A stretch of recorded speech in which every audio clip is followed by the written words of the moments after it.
off of that thing, and welcome to the Misbehaving YouTube channel. Today we're going to be extracting some honey. We got a couple of frames we're going to extract, hoping it's the blackberry variety. We're going to get these frames inside and start extracting because, as you can see, the bees love honey. You can't do this outside. Let's get to it. Okay, here we go with an inexpensive way to extract honey and not use a lot of equipment. The most expensive piece that you'll need is a double strainer. You can see it has the thicker core strainer above and a refined one down below. It will also expand out, so you can put it over a 5-gallon bucket, you can put it over one of these dish pans, or you can put it over a bowl. So it's kind of universal, so this will be the most expensive piece you need to get. Also, after it's refined out of this, we'll run it through paint cloth strainers. They have 5-gallon or 1 gallon. You can put this over a 5-gallon bucket. We're going to be doing a small batch, or we're only going to use a smaller one, the 1 gallon. You can get those at Home Depot. You'll need something to scrape it with. It could be a little simple spoon, or you could use a spatula. I like this one better because it has a flatter edge on it, and when you're scraping the comb, it gets more surface area, but it doesn't really matter. You can use any kind of wooden spoon, a regular metal spoon, whatever you want to scrape it. Dish pan works very well for to get the initial scrapings off of the frames, and then any kind of jars you want to store it in.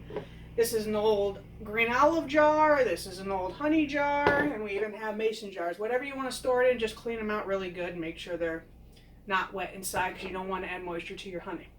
Alright, let's get to extracting. Alright, so we have this frame that has capped honey. It's already been waxed over, and we have part that hasn't been capped yet.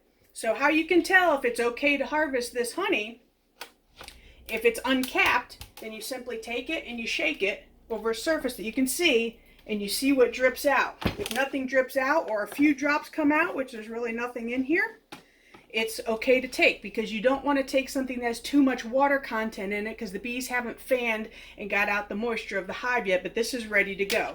So we'll shake both sides just to make sure. And nothing's coming out.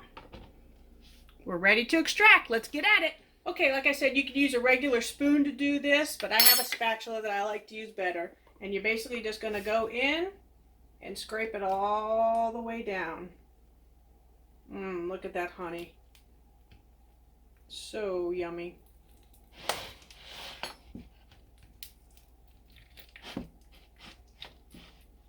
So that's why I like to use a spatula, but you could use a spoon and do the same exact thing.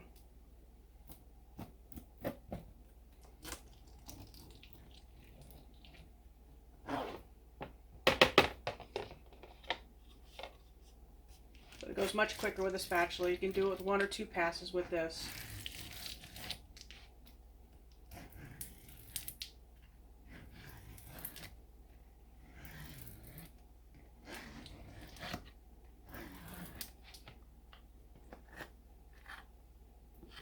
Then we just flip it over and do the same thing on the other side.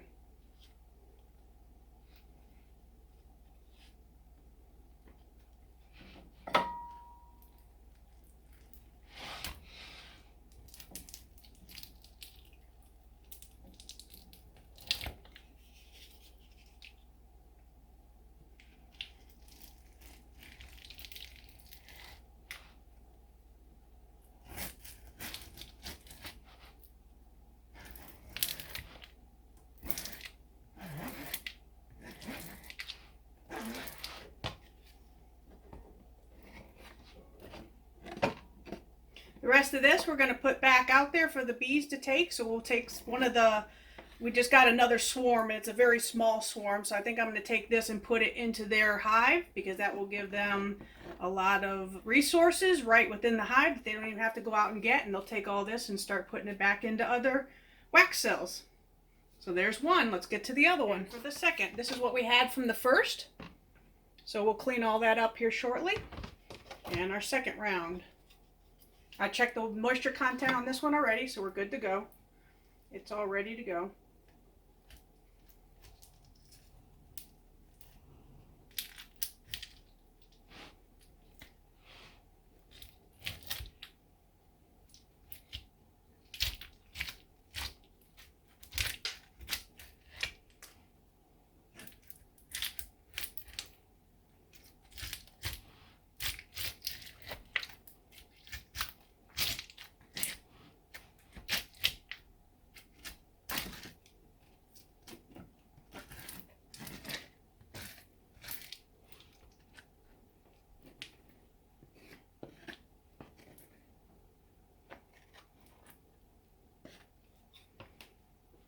flip it over and do the back side.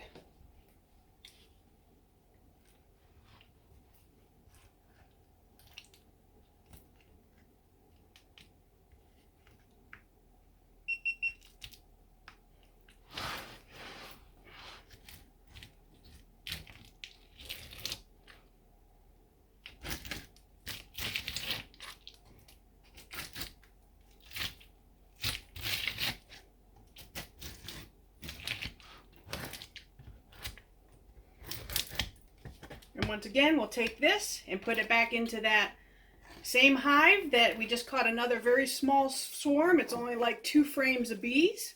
So they will take all the rest of this honey and start putting it back into the cells, and it'll be right there inside the hive, and they won't have to go out and get it. All right, this is our small swarm that we're going to put these 2 frames back into, just to give them a few extra resources.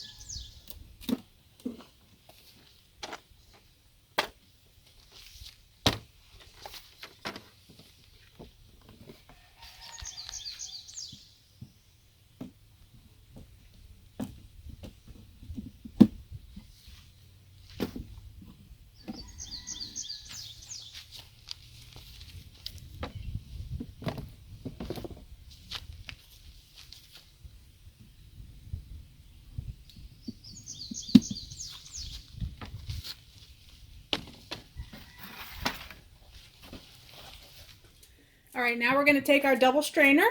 This finer strain part goes on the bottom. This one is thicker where the wax is going to hold more up here and then go through the finer straining. And we're simply going to take this and pour it into here to let it do its job. Doesn't look so delicious in the beginning, does it?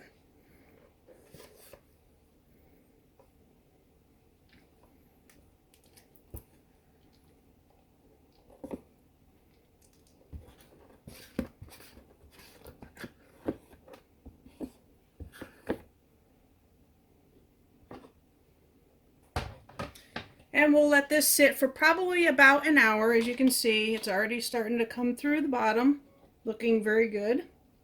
And then once it goes through this process, we'll put it through the paint strainer, but for now we'll leave this for an hour. We'll come back along occasionally and just mash it up as it starts to go down further. We'll check back in on it.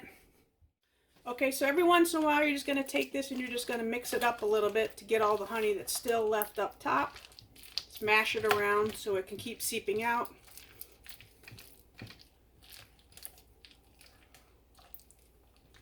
So we get all that delicious honey.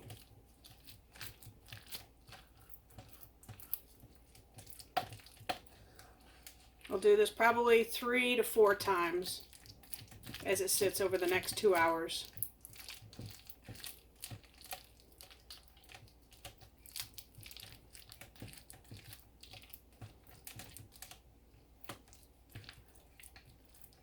Okay, so there was more honey coming out than was the size of my bowl for the depth of the strainer. So I've put it on these 2 canisters and you can see it still dripping away under there.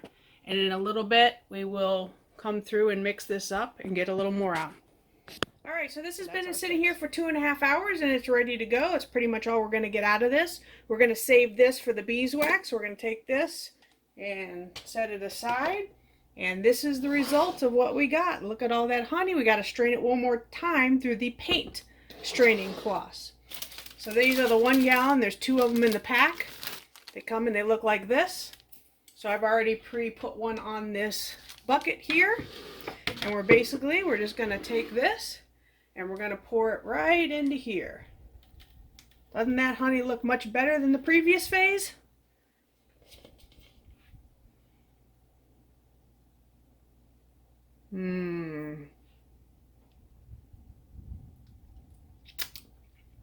That's good.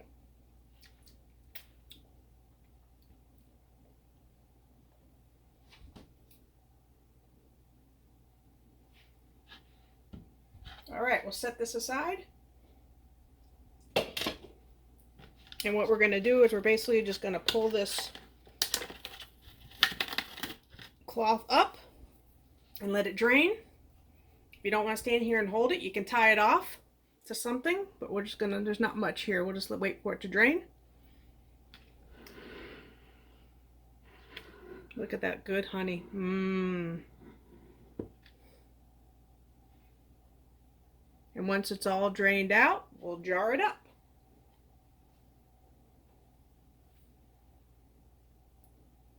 You can see the little particles of wax and things in there still that are not going through this paint cloth.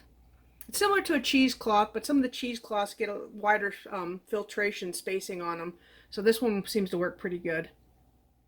All right, so I left this out overnight because today I'm going to clean up the beeswax and melt it down and use it for my woodworking projects. But just wanted to show you, if you leave it overnight, you can still get a little more honey out of it. Not a whole bunch, but maybe a third to half a cup's worth. We'll drain it out and see.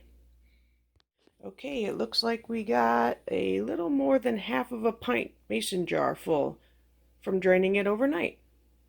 And here we have it, the final product. 3 jars from the less than 2 frames that we had. Mr. Behaven got me these cute little labels that say Turtletown on it. We're in Turtletown, Tennessee, and have my name on it. And that's the final result. 3 jars of sheer deliciousness. See you, y'all. This is Miss Behaven reminding you, if you got an idea or see something you want to do, get up off of that thing. Make it happen. It'll make you feel better.